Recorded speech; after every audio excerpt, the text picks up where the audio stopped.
السلام عليكم ورحمة الله وبركاته. ازيكم حبايبي الحلوين، عاملين ايه؟ النهاردة بقى فيديو مهم بقى. بص، فيديو قنبلة الموسم. طبعا انتوا عرفتوا انا بتكلم عن ايه. هنتكلم النهارده ان شاء الله عن ان احنا هنقلع البامبرز.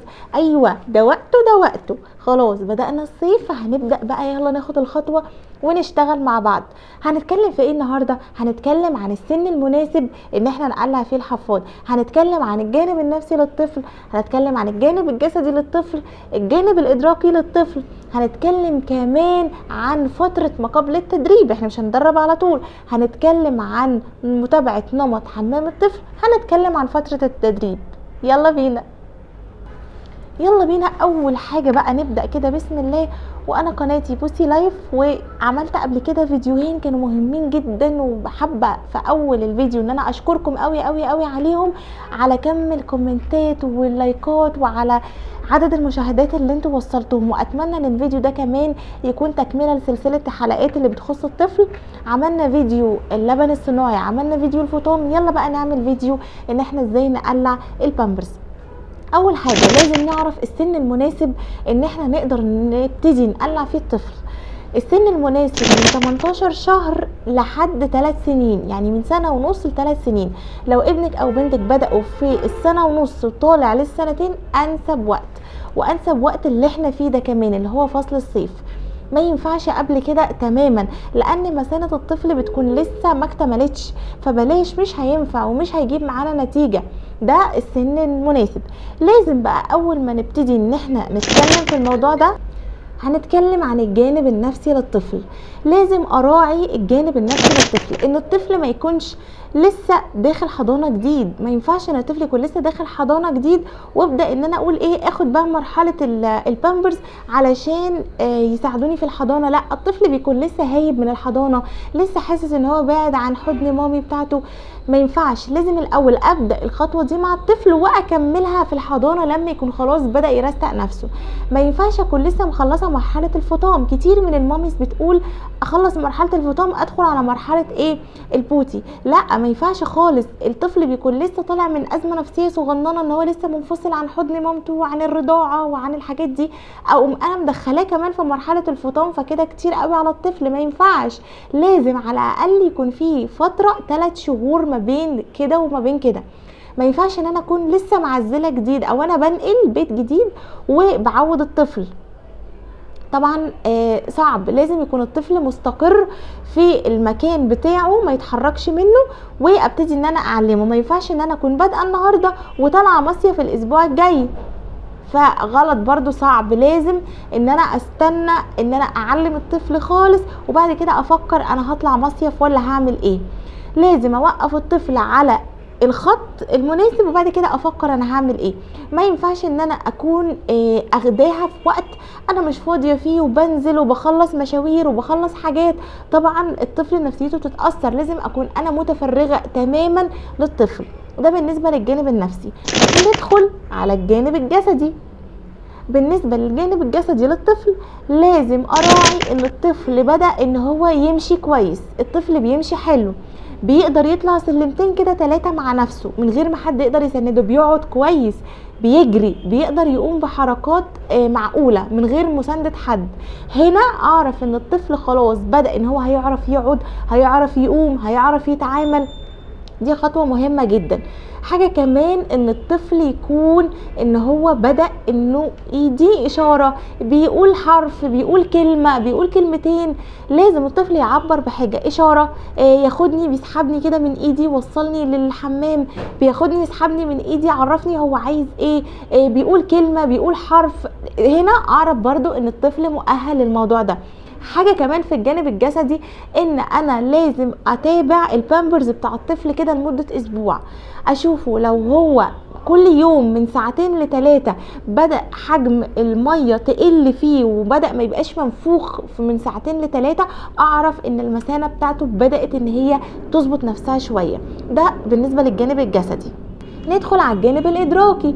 الطفل لازم يكون مدرك انا عاوزه منه ايه. ما ينفعش ان انا اقول له يلا اقعد واستنى بقى منه نتيجه واستنى منه حاجه، لا، لازم اكون متكلمه مع الطفل قبلها بقى باسبوع اسبوعين وقايله له ايه، يلا بينا احنا هندخل يا شطوره على مرحله جديده، بص اخواتك، بص بابي، بص مامي بيعملوا ايه. ويا سلام بقى لو عنده اخوات كبار اخليهم يساعدوه يدخلوا معاه التويلت ويوروهم بندخل هنا نعمل بيبي، بنطلع بنغسل ايدينا، بص هدومنا، بص بنقلع بنعمل ايه، بص بنعمل ايه. ده كل ده هيساعد الطفل. انا كل يوم اقول له بص انا مامي بتعمل هنا بيبي، بص اخواتك هنا بيعملوا بيبي. اخده بقى وننزل بقى نشتري له هدوم جميله، نقعد بقى نخليه يختار كده بقى الوان حلوه. ونكتر بقى من ايه بقى، من البنطلونات، طبعا لازم نكتر من البنطلونات، نعمل حسابنا نكتر من البنتيهات برضو للطفل، نخليه يختار الوانه، نخليه ان هو يختار معانا، نجيب له قاعده شكلها حلو او نجيب له بوتي شكلها حلو، ايا كان بقى الطريقه اللي احنا هنبدا بيها.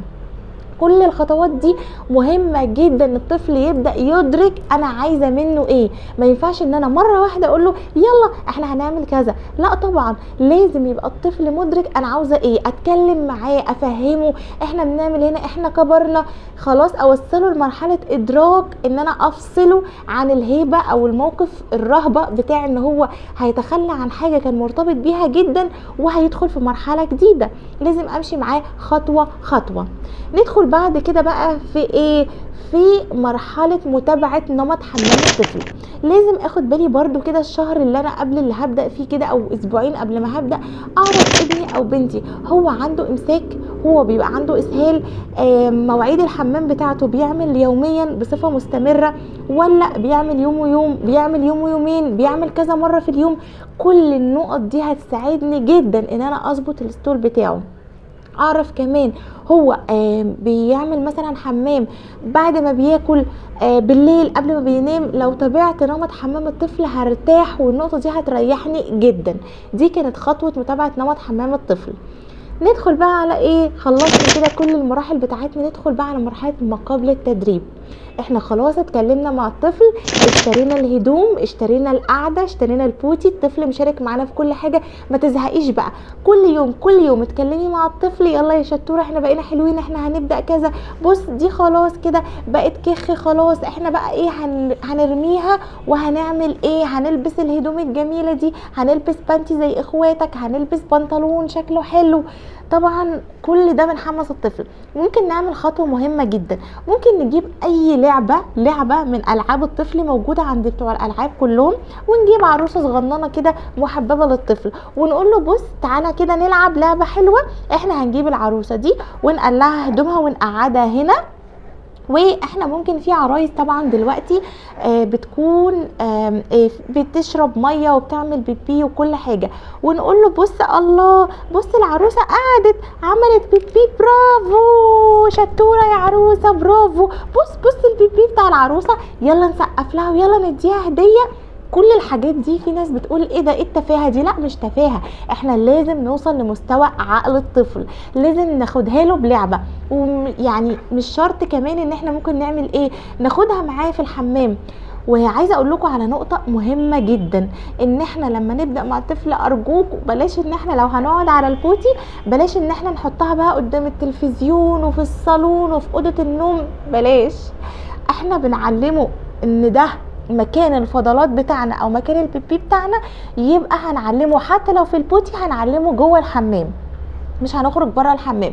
لو عايزه تعلميه على القعده على طول حلوه قوي، بس طبعا هنجيب له قعده مقاسه عشان لو هو حس ان هو هيقع جوه القعده هيخاف ومش هيرضى يقرب لها تاني. ممكن كمان لو القعده عاليه نجيب كرسي نحطه تحت رجل الطفل علشان يحس بالامان ان رجله مسنوده على حاجه، ونتكلم معاه. وهنبدأ ونحضر بقى بالونات، ونحضر بونبوني، نحضر ألعاب، نحط في التويلت رسومات كده تشجعه. ممكن نقعد نجيب العروسة بتاعتنا جوه. كل الحاجات دي لازم نعملها قبل ما نبدأ التدريب.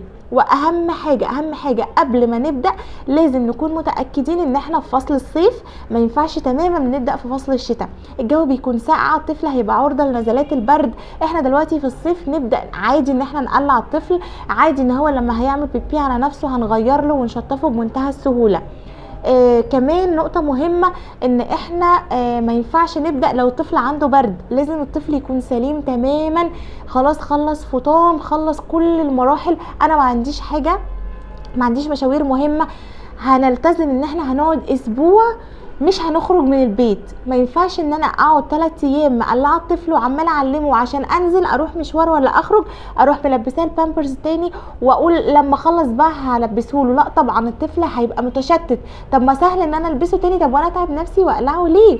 الطفل 2 ولا 2.5 ولا 1.5 مرتبط بيه، فما يعني نحاول ان احنا نفهم ان صعب علينا مره واحده يستغنى عنه.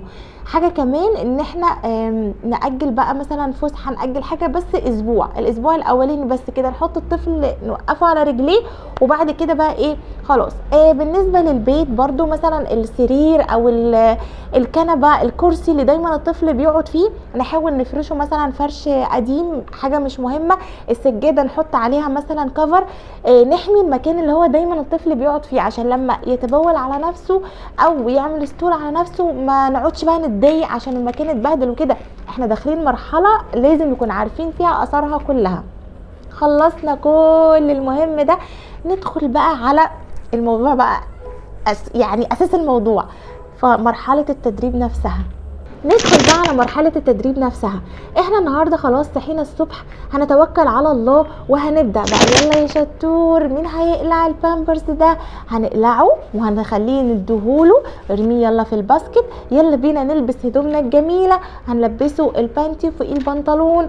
يلا بينا بقى نحط القعدة بتاعتك الحلوة، هنقعد في الحمام. يلا بينا حاولوا ان الفترة اللي هيقعد فيها الطفل في الحمام ما تزيدش من 10 دقايق لربع ساعة، بلاش نزود عن كده عشان الطفل ما يزهقش ويتخنق.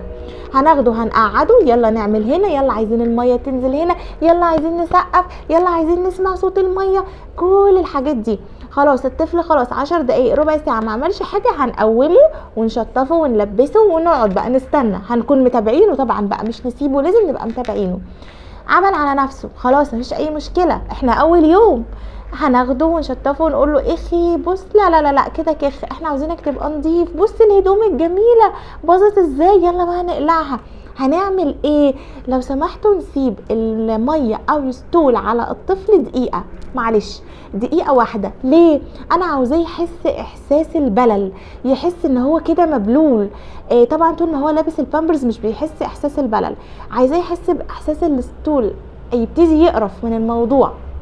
هناخده ونشطفه ونقول له لا دي مكانها مش هنا، دي مكانها هنا، ونغير له هدومه، وهكذا. هنفضل نتعامل كده طول اليوم، طول اليوم، حتى لو عامل ستول نفس الطريقه. وفي كل مره من 2 ل3 هاخده اقعده في الحمام واخليه يقعد، واقعد اقول له هنا والعبه واوري له العروسه بتاعته وكل حاجه.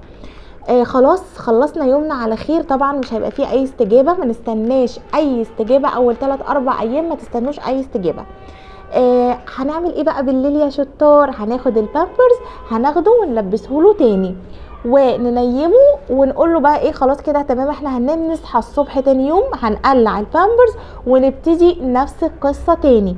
اهم حاجه ان بس البامبرز يكون اللي هو نظام البانتي ده، علشان يبقى شبه الهدوم الداخليه، يتقلع كده بسهوله جوه الهدوم من غير ما يحس بيه ويتلبس بسهوله. كل يوم هنعمل كده. كل ما الطفل هيعمل على نفسه هنسيب الموضوع عليه دقيقة، هنقول له لا كده كخ، لا عيب، لا نعمل هنا، لحد ما يبدأ الطفل يستجيب معايا اول مرة ويعمل فيها جوه الحمام. هنعمل فرح هي وسقف ونقول لاخواته ونديله هدية ونديله لعبة ونحمسه ونشجعه، نخلي اليوم ده فرح، فرح بمعنى الكلمة، نخليه فرح. الطفل هيفرح ويتشجع ويحس ان هو عمل انجاز، ايه ده انا عملت اخيرا. وبعد كده بقى ايه نفضل نشجعه. طب المره اللي بعديها عمل على نفسه، ولا هنضربه ولا هنزعق له ولا هنعمل اي حاجه، لا لا لا لا كده عيب، احنا خلاص مش قلنا ان احنا هنعمل في البوتي، هنعمل في الحمام. نحاول بقى كده واحده واحده واحده واحده لحد الاسبوع الاولاني. بعد الاسبوع الاولاني هيبدأ يستجيب معانا شوية بشوية، وموضوع الستول هيتظبط شوية بشوية، بس ممكن ياخد وقت شوية عن المية. خلاص كده عدى الاسبوع الاولاني بسلام. عايزه اقول لكم اول شهر ما تستنوش من الطفل ان هو اللي يجي يقول لكم انا عاوز اعمل بيبي، انتوا كل شويه هتقولوا له بيبي بيبي. ولما نبدا نخرج بره هيلبس البامبرز بعد الاسبوع الاولاني طبعا. هينام هيلبس البامبرز. طب يا بوسي احنا هنقلعه امتى البامبرز؟ بالليل ولما نخرج هنعدي الشهر الاولاني كده بخير وسلام، يكون رستق نفسه والدنيا ظبطت وتمام التمام. هنجرب مره واحنا خارجين رايحين مشوار قصير.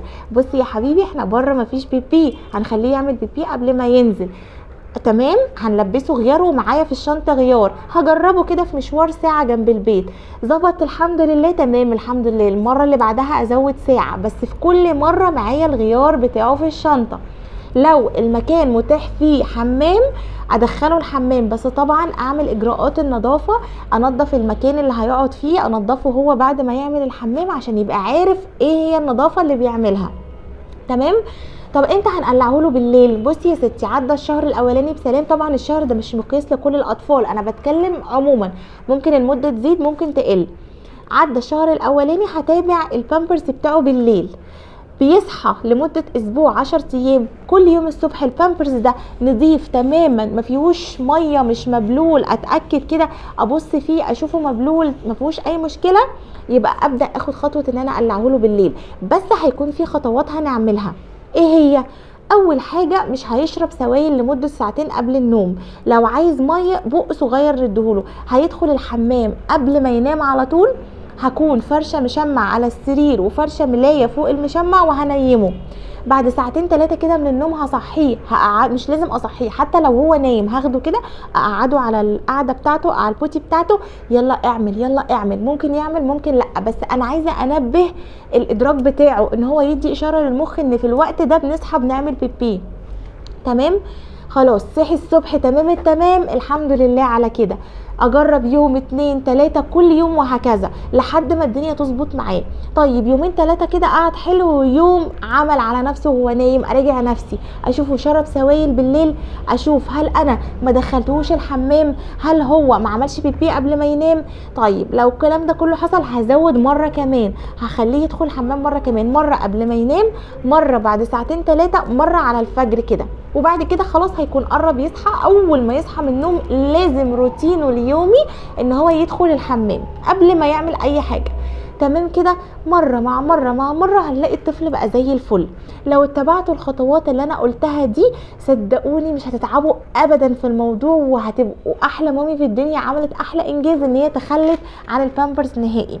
امشوا على الخطوات بتاعتي وانا معاكم. لو عايزين اي كومنت اي راي اي سؤال اكتبولي وانا هرد عليكم. واتمنى بجد من كل قلبي ان الفيديو ده كمان يعجبكم وتوصلوه لنفس العدد اللي وصلتوا له فيديو الفطام وفيديو اللبن الصناعي. واشوفكم على الف خير، واتمنى لكم رحله سعيده مع اطفالكم. بس اهم حاجه الصبر الهدوء، ما يبقاش فيه توتر، يبقى فيه جو نفسي كده مهيأ، وان شاء الله ان شاء الله هتوصلوا بيهم لبر الامان، وهنرمي خالص البامبرز ده ومش هيبقى معانا غير دول. واشوفكم على الف خير، وما تنسوش تشتركوا في القناه وتفعلوا زر الجرس. اشوفكم على خير.